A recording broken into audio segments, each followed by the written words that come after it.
Jeeva history பார்வையாளர்களுக்கு வணக்கம். இன்றைய நேர்காணலில் தேசிய தௌஹித் கூட்டமைப்பினுடைய நிறுவனரும் தலைவருமாகிய பிஜே அவர்களை நாம் வரவேற்கிறோம். சார், இப்போ இந்திய சுதந்திர போராட்ட வரலாற்றில் மாப்பிள்ளா கலவரம் அப்படிங்கிற ஒரு விஷயத்தை சொல்லுவாங்க.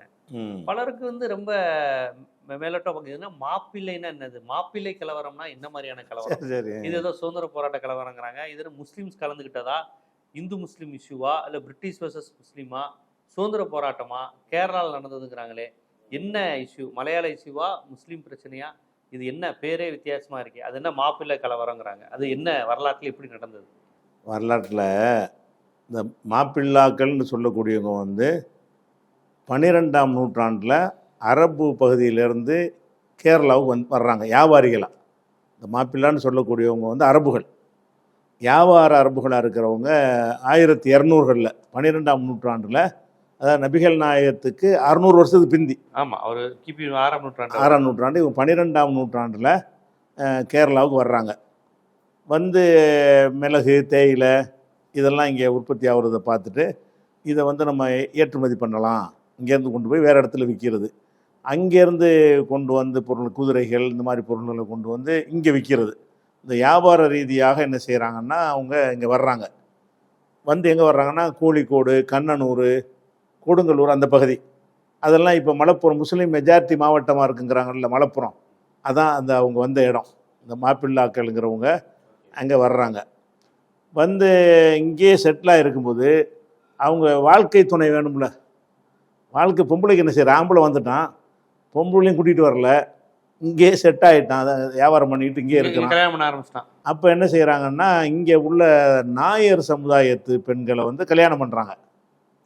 கேரளாவில் உள்ள நாயர் சமுதாயத்து பெண்களை ஒரு ஒப்பந்தத்தின் அடிப்படையில் பண்ணுறாங்க. எப்படின்னு கேட்டால், நீங்கள் இந்துவாக இருந்துக்கிறோங்க, நாங்கள் முஸ்லீமாக இருந்துக்கிறோம், பிள்ளைகள் முஸ்லீமாக தான் வளர்க்கணும், எங்கள் பிள்ளைகளை நாங்கள் அப்படி வளர்த்துக்கிறோம், நீங்கள் கோயிலுக்கு போங்க, என்ன வேணாலும் செய்யுங்க, அந்த ஒரு அக்ரிமெண்ட் அடிப்படையில் நாயர் சமுதாயமும் அதை ஒத்துக்கிறாங்க. அன்னைக்கு இது 1975 தான் அதை எதிர்த்து போராட்டம்லாம் நடத்தி இனிமேல் செய்யக்கூடாதுன்னு தடுத்துட்டாங்க.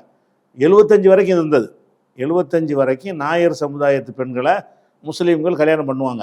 அந்த மாப்பிள்ளா முஸ்லீம்கள் இல்லை, மாப்பிள்ளா முஸ்லீம்கள் எல்லாம் முஸ்லீம் இல்லை. இந்த மாப்பிள்ளா எதனால வந்துச்சுன்னு கேட்டால், இந்த கடலோர பகுதியில் மருமவனை மாப்பிள்ளைம்பாங்க. வாங்க மாப்பிள்ளை வாங்க, எங்கள் ஊர்லாம் அப்படி தான் சொல்லுவாங்க, மாப்பிள்ளை தான் சொல்லுவாங்க. மாப்பிள்ளை கட்டினவன மாப்பிள்ளை மாப்பிள்ளை மாப்பிள்ளை. அப்போ நம்ம பொண்ணும் கொடுத்ததுனால நாயர்கள் மாப்பிள்ளை மாப்பிள்ளைன்னு கூப்பிட ஆரம்பிச்சிட்டாங்க. மாப்பிள்ளைங்கிற ஒரு ஜாதிகள் அரபுகள் தான் அவங்க. மாப்பிள்ளைன்னா எங்களுக்கு மாப்பிள்ளை, மருமவன், மருமகன்கள் அர்த்தம். அந்த நாயர் சமுதாயத்துக்கு மருமகன் ஆகிக்கிட்டாங்க. ஆனால் அவங்க இந்துவாக இருப்பாங்க, இவங்க முஸ்லீமாக இருப்பாங்க. அந்த பிள்ளைகள் வளர்றது மட்டும் முஸ்லீமாக வளர அப்படிங்கிற ஒரு அக்ரிமெண்ட்டை அவங்க செய்கிறாங்க. ஆனால் இதில் நாயர் சமுதாயத்தில் அன்னைக்கு அந்த வெறுப்பு இருக்கலை, அந்த இந்துத்துவெல்லாம் இருக்கலை. இஸ்லாமிய அடிப்படையில் இவங்க மறுபடி பண்ணக்கூடாது. ஆமாம், இஸ்லாமிய அடிப்படைவாதிகளும் ஏற்றுக்க மாட்டாங்க. ஆமாம், பல கடவுள் கொள்கை உள்ளவங்களை திருமணம் பண்ணக்கூடாதுன்னு இருக்குது. அவங்க பல கடவுள் நம்புகிறவங்கள பண்ணக்கூடாதுன்னு இஸ்லாத்தில் இருந்தாலும் அவங்க இஸ்லாத்தை ஓரம் கட்டி வச்சுக்கிட்டு மற்ற தொழுகை நோம்பு எல்லாம் செய்வாங்க. ஒரு கல்யாண விஷயத்தில் மாத்திரம் என்ன செய்கிறாங்கன்னா, அவங்களும் இஸ்லாத்தை விட்டு வெளியே போய் தான் அந்த கல்யாணத்தை பண்ணுறாங்க. நாயர்களும் அவங்களுடைய விஷயங்களை விட்டு கொடுத்து தான் பண்ணுறாங்க. ஆனால் என்ன கண்டிஷன்னா, எங்கள் பொண்ணு இந்துவாக வாழ்றதுக்கு நீ தடுக்கக்கூடாது, பிள்ளைகளை முஸ்லீமாக வளர்க்குற நீ தடுக்கக்கூடாது. இதுதான் 2 பேருக்கும் அக்ரிமெண்ட். சரி, அந்த அக்ரிமெண்ட் அடிப்படையில் உள்ளது தான் இப்போ இருக்கிற. இப்போ உள்ள மாப்பிள்ளாக்கள்னு சொல்கிறவங்க எல்லாருமே அரபு நாயுடு கலப்பு. ஓகே, நாயர் அரபு நாயர், கேரளத்து நாயர்லேருந்து கலப்பு இனம் தான் அவங்க. அந்த மாதிரி இது 12லேருந்து 14ஆம் நூற்றாண்டு வரைக்கும் அந்த அவங்க அரபிகள் வர்றாங்க.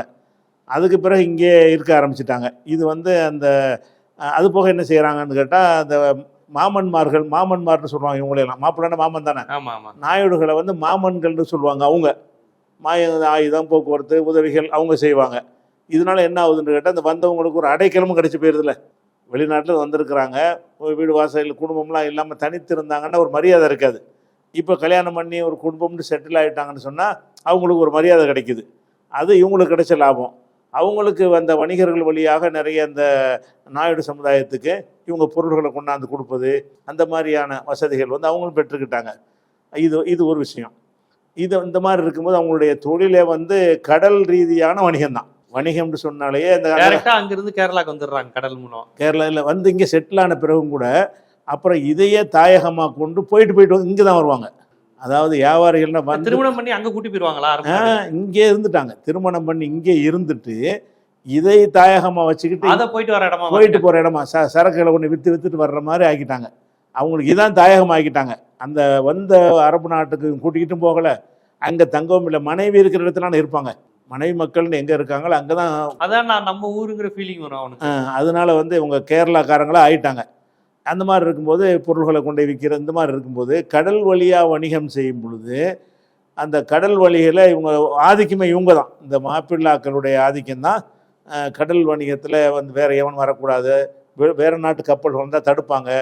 அந்த மாதிரி போர்த்துகீசியருங்கிறவன் அவன் வர்றான் வணிகம் செய்வதற்காக வேண்டி. அவனை உலகம் புறம் போய் நாடு பிடிக்கிற மிளகு காண்டி தான் வந்தாங்க. அந்த மிளகு காண்டி தான் வந்தாங்க. அந்த வந்தான்ல. அப்போ 16ஆம் நூற்றாண்டில் போர்த்துகீசியர் வந்து என்ன செய்கிறாங்கன்னா அவங்களும் இந்த கடல் வணிகத்தில் இவங்க செஞ்ச மாதிரியே இறங்குறாங்க. அதாவது இவங்க வாங்கிட்டு போகிற மிளகையும் தேயிலையும் அவன் வாங்கிட்டு போகிறது, அவன் கொண்டு வந்து இங்கே வந்து சரக்கை விற்கிறதுங்கிற வகையில் தொழில் போட்டியாக போர்த்துகீசியர்களும் இதில் இறங்குறாங்க.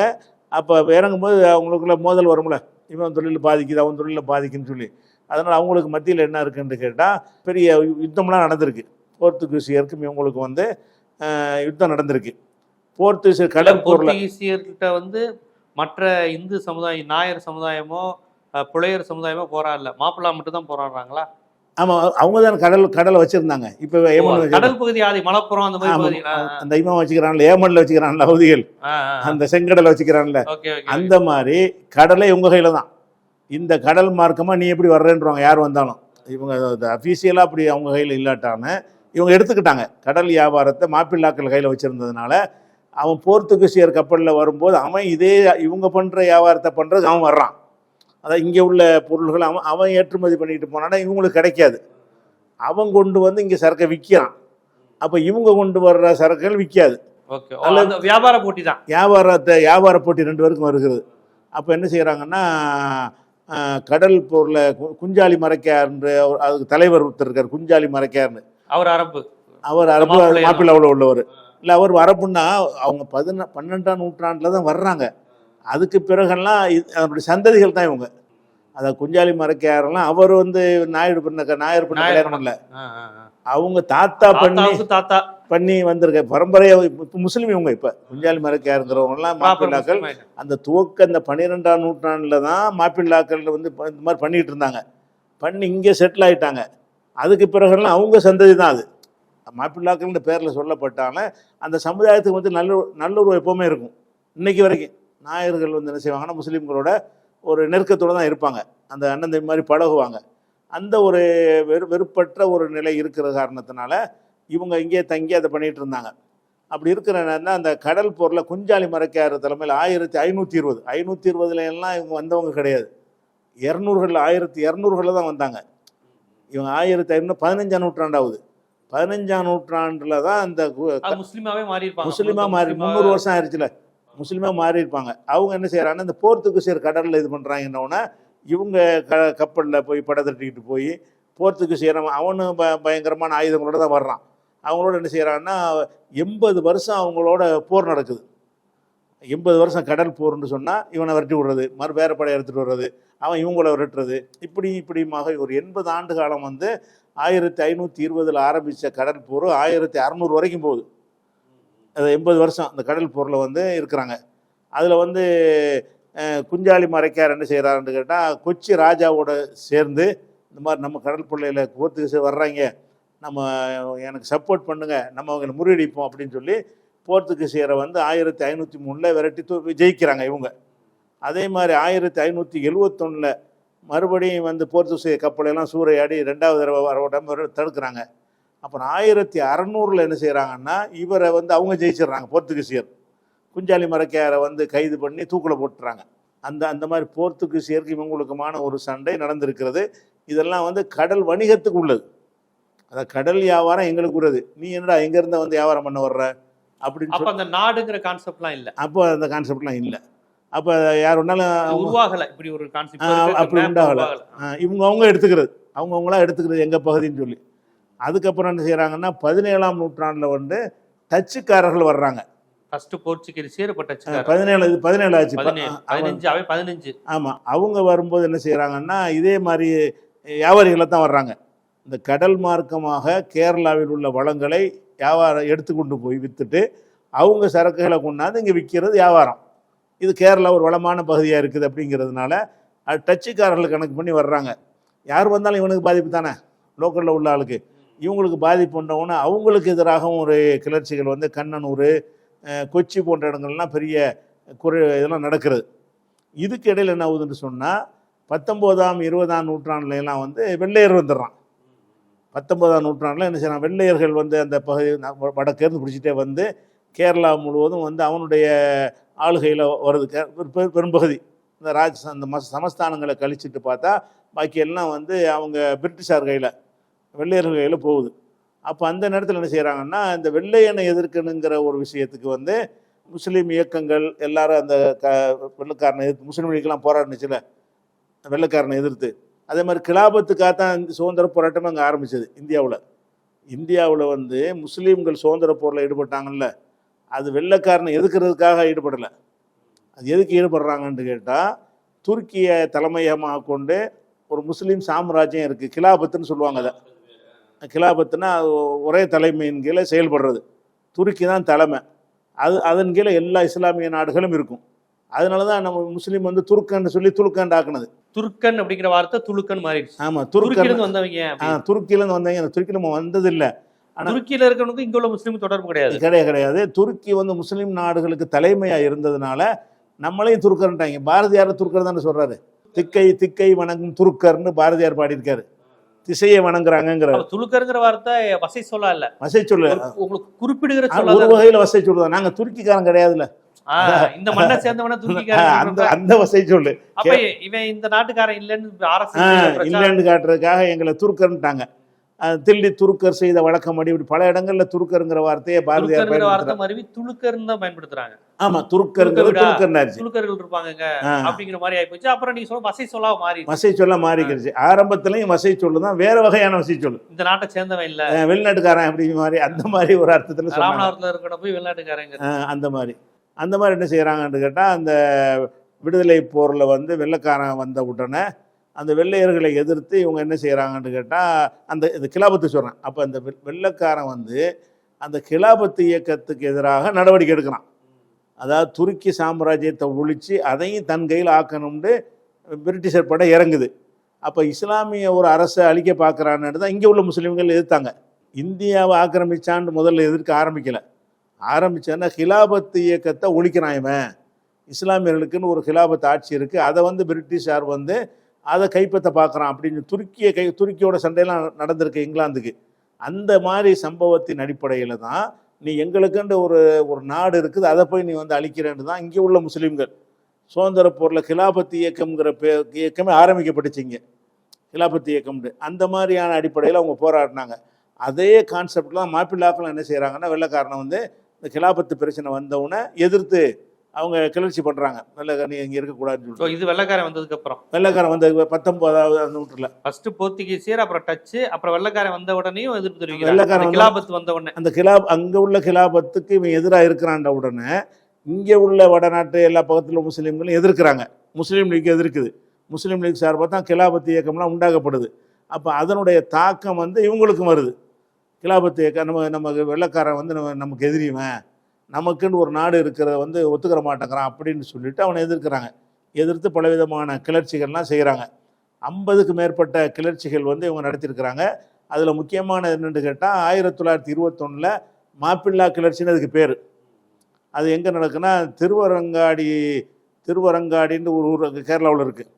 அங்கே ஒரு கோட்டை இருக்குது, அது வெள்ளைக்காரன் கையில் இருக்குது. அந்த கோட்டையை முற்றுகை செஞ்சு அங்கே உள்ள அடிச்சு நொறுக்கி அதை சேதப்படுத்தி கைப்பற்றுறாங்க. அதுதான் அந்த மாப்பிள்ளா கிளர்ச்சி 21 உள்ளது. அது மாதிரி அலி முஸ்லியார் தலைமையில் பிரிட்டிஷ் படைகள் அதை காப்பாற்ற வர்றாங்கல்ல, 3 நாள் யுத்தம் நடக்குது அவங்களோட. இந்த மாதிரி அந்த யுத்தத்தில் வந்து 10,000 மாப்பிள்ளாக்கள் கொல்லப்பட்டாங்க. 45,000 பேர் கைது செய்யப்பட்டாங்க. அப்போ வெள்ளைக்காரனை எதிர்த்த போராட்டத்தில் வந்து இவங்க தான் தீவிரம். கேரளாவில் யாருமே எதிர்க்கலை. கேரளாவில் வெள்ளைக்காரனை யாருமே எதிர்க்கவே இல்லை, முஸ்லீம்கள் மட்டும்தான் எதிர்த்தாங்க. அங்க யாருமே இருக்குண்ணா யாருமே எதிர்க்கல. அவங்க வெள்ளைக்காரனை அங்கீகரிச்சுக்கிட்டாங்க. நம்பூதிரிகள் இவங்க யாருமே எதிர்க்கல. எதிர்த்தது மாப்பிள்ளாக்கள். முஸ்லீம்கள்லையும் மாப்பிள்ளாக்கள் மட்டும் தான் எதிர்த்தாங்க. அந்த வியாபார சமூகம் மட்டும் தான் வியாபார கடலை சமூகம் பாதுகாக்கிற சமூகம். பூர்வீக முஸ்லீம்கள் அவங்க இந்த இதுலலாம் கலந்துக்கிறல. அப்போ இந்த மாப்பிள்ளாக்கள் தீவிரமாக ஈடுபட்டதுனால தான் கொல்லப்பட்டதெல்லாம் மாப்பிள்ளாக்கள் தான் 10,000 பேரும். 45,000 பேர் கைது செய்யப்பட்டாங்க அந்த 3 நாள் போர்ல. 12ஆம் நூற்றாண்டுல இந்த அரபுகள் மாப்பிள்ளா வர்றதுக்கு முன்னாடியே முஸ்லீம் இருக்கானா? முஸ்லீம் இருக்கு. முஸ்லீம் 12ஆம் நூற்றாண்டுக்கு முன்னாடியே. அதுக்கு முன்னாடி முஸ்லீம்கள் இருக்கிறாங்க. ஆனால் மாப்பிள்ளா இல்லை. அவங்க மாப்பிள்ளாங்கிறது இந்த 12ஆம் நூற்றாண்டில் வந்து கல்யாணம் பண்ணவங்க மட்டும்தான் மாப்பிள்ளாக்கள். அதுக்கு முன்னாடி இந்த முஸ்லீம் இருக்காங்க, இஸ்லாம் வந்திருக்கு. இருந்தாங்க. மற்ற 6 நபிகள் நாயகம் காலத்துக்கு பின்னாடியே தான் இங்கே முஸ்லீம்கள் வர ஆரம்பிச்சிட்டாங்களே. அந்த மாதிரி நபிகள் அந்த முஸ்லீம் யாரு? அவங்க வணிகம் செய்ய வந்தவன் தான். அவங்க வணிகம் செய்ய வந்தவங்கனால இந்த மாதிரி இவங்க இந்த கல்யாணம் பண்ணி கலந்துரல. அவங்க அங்கே பொண்டாட்டி பிள்ளோட வந்திருப்பாங்க. அப்படி வந்திருப்பாங்களே தவிர இங்கே வந்துக்கிட்டு இந்த பிற சமுதாயத்தோட திருமண பந்தம் வச்சுக்கல. அவங்க அதன் மூலம் வரல. இவங்க மட்டும்தான் திருமண சம்பந்தத்தின் மூலமாக தங்களை நிலைப்படுத்திக்கிட்டாங்க. அப்படி வந்தவொன்னு என்ன செய்யணும்னா, அப்போ அந்தமான் சிறைச்சாலையில் எல்லாத்தையும் பிடிச்சி கைது பண்ணி கொண்டு அந்தமான் கொண்டு போயிடுவாங்க வெள்ளைக்கார. அந்த நேரத்தில் யாரெல்லாம் போராட்டம் ஈடுபட்டாங்களோ அந்தமான்கிற ஒரு கொடுமையான ஒரு சிறை, தனி தீவா வர இருக்கா, அதில் கொண்டே வச்சு தான் அதை அவனை தப்பிச்சு போக முடியாது. தப்பிச்சு போக முடியாது. சாவத்தான் வேணும். அந்த மாதிரி சுறா சாப்பிட்றோம். ஆமாம். அந்த பறவை மேலே ஏறி இந்த சாவர்கர் அடிக்கடி அந்த பறவை மூலமா வந்துட்டு போவாரு. இவங்களுக்கு பறவை இல்லை. அது என்ன பறவை? புல்புல் பறவை. புல்புல் பறவை இருக்கா? இருக்கு. சின்ன பறவை. புல்புல் பறவை பாட்டு இருக்கா? புல்புல் பறவை அது மேல ஏறி உட்கார்ந்து, அதாவது குயில் மாதிரி உள்ளது. அதாவது இந்த பாடல் பாட குயில் சொல்றோம்ல, குயில் மாதிரி ஒரு பறவை. அது கழுத்து மேல ஏறி இவர் உட்கார்ந்து வருவாரா அப்படின்னு நான் எழுதி வச்சுக்கிறேன். அது பாட புத்தகத்துல எழுதி வச்சிருக்காங்க. அவங்க நம்பிக்கையா எதையா ஒண்ணு சொல்றது வேற. இது பிள்ளைங்க படிக்கிற வரலாற்றுல கர்நாடகத்துல எழுதி வச்சிருக்காங்க. புல்புல் பறவை தாங்குமா மனுஷன்? அப்படி இருக்குது. அப்போ இந்த மாதிரி வந்து 500 அந்த கைது செஞ்சு அந்தமான் அடைக்கப்பட்டதில் மாப்பிள்ளாக்கள் 500 பேர். இங்கேருந்து கைது செஞ்சு ஒரு 500 பேரை கொண்டு போய் என்ன செய்கிறாங்க, அந்தமான் சிறையில் அடைக்கிறாங்க. அந்த மாதிரி ஒரு விஷயம் வேறு செய்கிறாங்க. அதே மாதிரி வந்து அதே நேரத்தில் வந்து முஸ்லீம் லீக் வந்து பாகிஸ்தான் பிரிவினையை தனியாக பிரிக்கணும்னு சொன்னாங்கல்ல. அப்போ கடுமையாக எதிர்த்தவங்க மாப்பிள்ளாக்கள். தேசத்தை பிரிக்கக்கூடாது. யாருமே கேரளா வந்து பாகிஸ்தான் பிரிவு ஒத்துக்க கடுமையாக எதிர்த்தாங்க. முஸ்லீம் லீக்கை கடுமையாக எதிர்த்தது யாருன்னு கேட்டால் மாப்பிள்ளாக்கள் தான். ஏற்று அந்த முஸ்லீம் லீக்கே எதிர்க்கிறாங்க. ஆமாம். கேசவ மேனன் ஒருத்தர் தான் அந்த பாகிஸ்தான் பிரிவினை எதிர்த்து ஒரு இயக்கம் ஆரம்பிக்கிறார். அதுக்கு சப்போர்ட்டாக இருந்தாங்க இவங்க. கேசவ மேனன் என்ன அமைப்பு? காங்கிரஸ். கேசவ மேனன்கிறது காங்கிரஸ், தேசிய காங்கிரஸ். காங்கிரஸை சேர்ந்து அவர் என்ன செய்கிறார், நாடு பிரிவினையாகக்கூடாதுன்னு ஒரு இயக்கம் கட்டும் பொழுது இவங்க முஸ்லீம் லீக் ஆதரவாக இருக்கலை, கேசவ மேனனுக்கு ஆதரவாக இருந்தாங்க. அது தேசபக்தியில் கூட்டினவங்க சொல்ல வர்றான். தேசம் பிரியக்கூடாது அப்படிங்கிறதுல அவங்க என்ன செஞ்சாங்க, ரொம்ப தெளிவாக இருந்தாங்க. இது வந்து மாப்பிள்ளா விஷயத்தில் சம்பவம். இதில் ரொம்ப கொடூரமான ஒரு சம்பவம் என்னன்னு கேட்டால், 1921 இந்த கிளர்ச்சி ஏற்பட்டாங்கல்ல, 10,000 பேர் கொல்லப்பட்டு 45,000 பேர் சிறை மாப்பிள்ளாக்களை செஞ்சாங்க. 10,000 பேர் கொல்லப்பட்டாங்க. 10,000 பேர் கொல்லப்பட்டாங்க. அந்த காலத்திலே 10,000 பேரா? அந்த காலத்தில் 10,000 பேர். பெரிய சமுதாயம். 12ஆம் நூற்றாண்டுலேருந்து வந்துகிட்டு இருக்கிறாங்க. பெரிய அந்த மாவட்டம் முழுசும் போர்த்துகீசியரோட சண்டையில். போர்த்துகீஸ் சண்டை இல்லை, இது வந்து பிரிட்டிஷாருடைய கோட்டையை அந்த முற்றுகையிட்டு, திருவரங்காடி கோட்டையை முற்றுகையிட்டு அதை தொடர்ந்து நடந்த 3 நாள் போர். 3 நாள் அந்த போர்னா இப்படி நடக்கிறது தானே, வாள் கத்தி நேருக்கு நேரம் தானே. அதனால் நேருக்கு நடக்கும்போது நிறைய சேதங்கள் ஏற்படும். நேருக்கு நேர வீரர்கள் மோதி கொள்ளக்கூடிய ஒரு போருங்கிறதுனால 10,000 பேர் வரைக்கும் கொல்லப்பட்டாங்களா. அது போக 1921 அந்த போரில் என்ன செய்கிறாங்கன்னா, கைது செய்யப்பட்ட சில பேர் அந்தமானுக்கு அனுப்பிட்டு சில பேர் என்ன செய்கிறாங்கன்னா கோயம்புத்தூருக்கு அனுப்புகிறாங்க. அந்த மாப்பிள்ளாக்களை எப்படி அனுப்புகிறாங்கன்னா, கோயம்புத்தூரில் ஒரு கூட்ஸ் வண்டியில் அடைச்சி 100 பேர். எந்த ஊர்? கேரளாவோட எந்த இடத்துலேருந்து எந்த இடம் வரையும்? கேரளாவில் கண்ணனூரில் இருந்து இது திருநெல்வேலி கொண்டு வந்துடுறாங்க கைது செய்யப்பட்டவங்கள. திருநெல்வேலியில் இருந்து கூட்ஸ் வண்டியில் கோயம்புத்தூருக்கு அனுப்புகிறாங்க. எப்படி அனுப்புகிறாங்கன்னா, கூட்ஸ் சரக்கு ஏற்றுற வண்டிக்குள்ளவங்களை திணிச்சு காற்று கூட போக முடியாமல் அடைச்சி அவங்கள வந்து அந்த கோயம்புத்தூருக்கு போய் அங்கேருந்து சிறையில் வைப்பதற்காக கொண்டு போகிறாங்க. போனால் அந்த மூச்சு திணறிய அந்த ட்ரெயின் போய் அங்கே இறங்குது. அவ்வளோரும் பணமாக கீழே விழுவுறாங்க. உள்ளே செத்துட்டான். அதில் காத்து இல்லாமல் அதில் மாப்பிள்ளாக்கள் தான், எல்லாம் மாப்பிள்ளாக்கள். அந்த இப்போ கோயம்புத்தூரில் ரயில்வே ஜங்ஷன் இருக்குல்ல, இப்போ ஜங்ஷன், இப்போ கோவை ரயில்வே ஜங்ஷனுங்கிறாங்கல்ல, அந்த ஜங்ஷனை விட்டு வெளியே வந்தேன்னு சொன்னால் 100 அடக்கஸ்தலம் ஒரே இடத்துல இருக்கும். கோயம்புத்தூர் ரயில்வே ஸ்டேஷன் வெளியே வந்தவொடனே இவங்க தான் அது, இந்த மாப்பிள்ளாக்கள் தான் அது. அந்த இடத்த கூட்ஸ் வண்டியில் அங்கே அடக்கம் பண்ணிவிட்டாங்க. அந்த கூட்ஸ் வண்டிலேருந்து கீழே பணமாக விழுந்த உடனே அவங்கள அதே இடத்துல அடக்கம் பண்ணிட்டாங்க. இப்போ கல்வெட்டுலாம் வச்சுருக்கிறாங்க. இந்த மாப்பிள்ளாக்கள் இந்த மாதிரி வெள்ளையர்களால் வந்து இறந்துட்டாங்க, அவங்கள அடக்கம் செய்த மெமோரியல் அப்படின்னு சொல்லி நினைவு தூண்லாம் வச்சுருக்கிறாங்க அந்த இடத்துல. அப்போ வந்தோடனே அங்கே ஒரு பள்ளிவாசலும் இருக்குது. இங்கே எதுக்குடா இங்கே அங்கே முஸ்லீம் மக்களை வசிக்காத இடத்துல ஒரு 100 பேருடைய அடக்கம் பண்ணுவாங்க. மக்களை இப்போ இல்லை, இதெல்லாம் பின்னாடி தான் உண்டானது. அப்போ எதனால் வந்துச்சுன்னா அந்த அந்த ரயில்வே ஸ்டேஷன் வரைக்கும் அந்த வண்டி வருதுல, வந்தவொடனே அங்கனுக்குள்ளே இறந்த பாடியை கடிச்சவொடனே அடக்கி வச்சுருக்கிறாங்க. அவங்களுடைய தியாகத்துக்கு வந்து அது பெரிய சாட்சியாக இருக்குது. வெள்ளையனை எதிர்த்தாங்கங்கிற ஒரே காரணத்துக்காக தான் இந்த ஒரு விஷயத்தை செஞ்சாங்க. அது மாத்திரம் இல்லாமல் கேரளாவில் மாப்பிள்ளாக்கள் இருக்கக்கூடாதுன்னு சொல்லி வெளியேற சொல்லிட்டான். மாப்பிள்ளாக்கள் யாரும் கேரளாவுக்குள்ளே இருக்கக்கூடாது. அது எப்படி நார்மலாக இருக்க முஸ்லீம்ஸ் இவங்களையும் டிஃப்ரென்ஷியேட் பண்ணுறாங்க? ஆமாம் ஆமாம், பிரிக்கிறாங்க. அதை வந்து கண்டுபிடிச்சிடலாம் மாப்பிள்ளாக்கள்ங்கிறத. அது அந்த ஏரியாவில் இருக்கிற வச்சு கண்டுபிடிச்சிடலாம், பேச்சுவார்த்தை வச்சு கண்டுபிடிச்சிடுவாங்க. அப்போ ஒரு மாப்பிள்ளாக்கள் யாரும் இருக்கக்கூடாதுன்னு சொன்ன உடனே எக்கச்சக்கமான பேர் நினைச்சிட்டாங்கன்னா வேறு வேறு பகுதிகளுக்கு இடம் வச்சுட்டாங்க. கேரளாவில் மாப்பிள்ளாக்கள் இல்லைங்கிற அளவுக்கு பண்ணிட்டாங்க. எந்த அளவுக்குன்னு சொன்னால், அதாவது எங்கெல்லாம் போனாங்கன்னு சொன்னால் திருச்சி, மதுரை, ஈரோடு இந்த மாதிரியான பகுதிகளுக்கெல்லாம் என்ன செய்கிறாங்கன்னு கேட்டால் நாடு கடத்தப்பட்டு 21 கிளர்ச்சி இருக்குல்ல, சேலம், மதுரை இந்த பகுதிக்கெல்லாம் இன்றைக்கும் திருச்சிக்கு போனீங்கன்னா மாப்பிள்ளாக்கள் இருக்கிறாங்க. ஆமாம், நாங்கள் மாப்பிள்ளாவில் அந்த விரட்டப்பட்டு நாங்கள் நாடு கடத்தப்பட்ட ஆளுக்கு அப்படின்னு சொல்லிட்டு நிறைய பேர் இன்றைக்கி எனக்கு அந்த சௌகர்லாம் எனக்கு அறிமுகம் இருக்குது. அவங்கலாம் அந்த மாதிரி மாப்பிள்ளாக்கள் இருக்கிறாங்க. அதே மாதிரி வந்து மதுரையில் இருக்காங்களா? மதுரையில் இருக்குது, மதுரையில் குறைவாக இருக்காங்க. திருச்சியில் நிறைய பேர் இருக்கிறாங்க. ஓமலூர், நாமக்கல், சேலம், மேட்டூர், சேலம், அது மாதிரி கரும்பாலைப்புதூர், வெள்ளாளப்பட்டி, கோவிலுந்தான் அந்த மாதிரி ஊர்களெல்லாம் அவங்களுடைய திருப்பரங்குன்றம் மதுரை இருக்கிறப்ப அங்கே வந்து இந்த திருப்பரங்குன்றம் தர்காவெல்லாம் அவங்கள வச்சு உண்டானது தான். ஆமாம், அது ஒரு புனித இடமாக ஆனதெல்லாம் இவங்க போனதுனால தான், மாப்பிள்ளாக்களுடைய அடிப்படையில் உள்ளது தான். அவங்களாம் அந்த சன்னி பிரிவில் சேர்ந்தவங்க, அந்த தர்கா இதெல்லாம் நம்பக்கூடிய ஒரு இதில் உள்ளவங்க. அப்போ வந்து திருப்பரங்குன்றம் அது மாதிரிக்கெல்லாம் அந்த சிக்கந்தர் ஷாக்கு தான் கோரிப்பாளையம் வந்து அந்த சிக்கந்தர் ஷாக்கு வேற கதை சொல்றாங்க. அங்க உள்ள ஏதோ நாயக்கர் மன்னர் எதிர்த்தாருங்கிற மாதிரி கதை வருது. இல்லை, அவரை சொல்லலை, அந்த அடங்குனவரை சொல்லலை. சரி, கொண்டாடக்கூடியவங்க, அந்த கொண்டாடக்கூடிய நிலை எதனால வந்துச்சுன்னா இவங்கனால தான் வந்துச்சு. ஒருத்தர் இறந்துட்டான்னா ஒரு மகானை கொண்டாடுவாங்கல்ல, அந்த திருப்பரங்குன்றத்தில் கொண்டாடுவது வந்ததே வந்து இவங்க வந்து குடியேறின பிறகு தான் அது நமக்கு தர்கா ஒன்று இருக்குது அப்படிங்கிற மாதிரிலாம் வந்துச்சுன்னு வைங்களேன். அப்போ இந்த மாப்பிள்ளாக்கள் வந்து இந்த கேரளாவில் இல்லாத அளவுக்கு நினைஞ்சாங்கன்னா வெளியேற்றப்பட்டாங்க. அதுக்கு பிறகு வெள்ளைக்காரங்காலம் போன பிறகு திருப்பி குடியேறினாங்களான்னு தெரியலை. அன்னைக்கு வெள்ளைக்காரன் இருந்த வரைக்கும் அவங்க கேரளாவுக்குள்ளே இருக்க விடலை. மாப்பிள்ளான்னு தெரிஞ்சால் உடனே தூக்கு தண்டனை கொடுத்துருவான். அதே அவன் இந்தியா தமிழ்நாட்டில் அவன் கண்ட்ரோலில் இருந்தாலும் அங்கே போகிறது தடுக்கலாம். அவன் தமிழ்நாடு அதுவும் அவன் கண்ட்ரோல் தானே, அதுவும் பிரிட்டிஷார் தானே.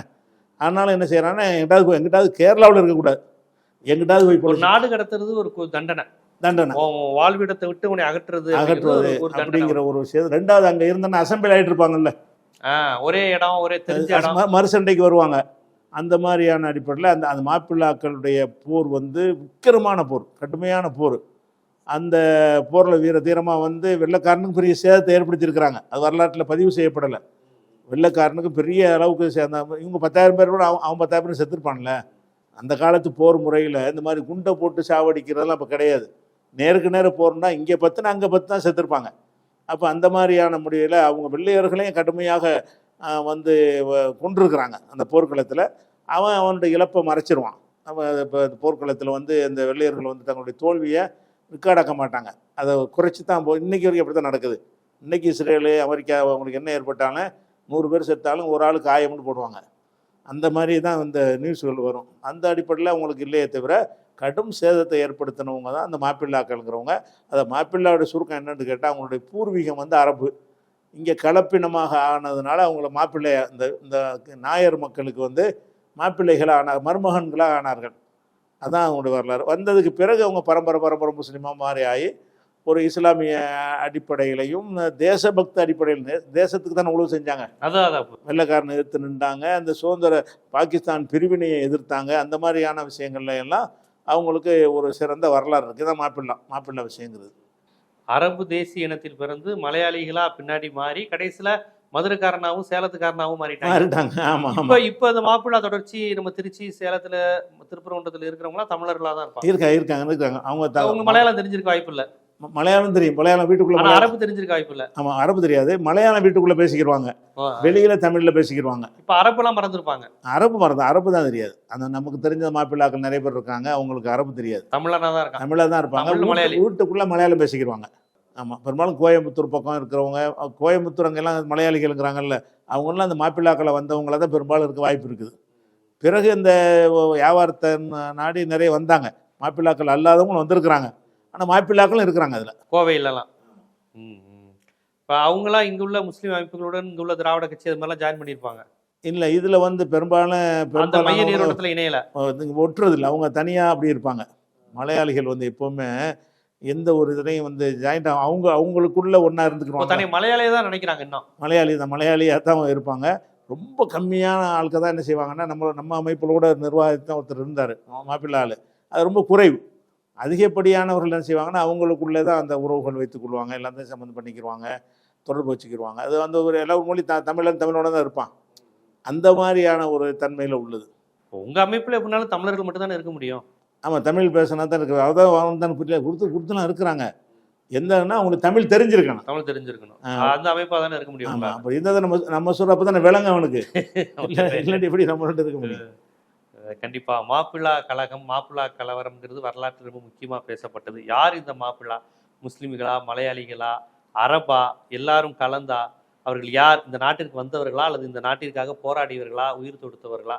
அவர்களை பற்றிய வரலாறு என்னவாக இருக்கிறது என்பதை அது ஆதியிலிருந்து இப்போ வரையும் என்னவாக தொடர்ந்து கொண்டு இருக்குங்கிறத ரொம்ப அழகாக வரலாற்றின் தொடர்ச்சியில் நூல் பிடிச்சு மக்களுக்கு எடுத்து வச்சிங்க. மிக்க நன்றி.